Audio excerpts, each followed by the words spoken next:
Na mambo ni vipi, mambo ni aje, mwana muonekano Wins, na siku leo bwana tunasanuana moja kati ya kitu ambacho of course kilishawahi kuwa kinaleta kashikash kubwa sana baina hawa watu wawili, nikizungumza Zari the Boss Lady lakini pia na Zuchu, ambao of course wote bwana walifanikiwa kuweza kuingia kwenye mahusiano na Diamond Platnumz, lakini Zari the Boss Lady aliweza kuachana naye na mwisho wa siku akaja Diamond Platnumz kukutana na Zuchu ambaye wameweza kufunga ndoa na kuweza kuoana. Sasa kuna kashikashi ziko zinatokea hapa katikati, lakini bwana Zari the Boss Lady amekuja ku recognize namna ambavyo anamkubali Zuchu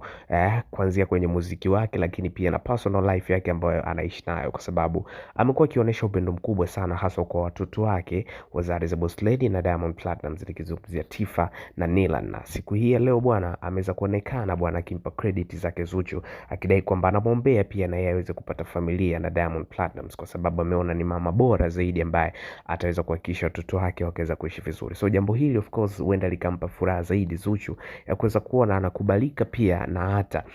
na ex wa mpenzi wake wa zamani, kitu ambacho kwa mara nyingi kinakuwa hakitokei sana kwenye mahusiano ya watu wengi sana. So usisahau kusubscribe, kucomment, kulike na kushare, kwa sababu wewe ndiye familia ya kweli.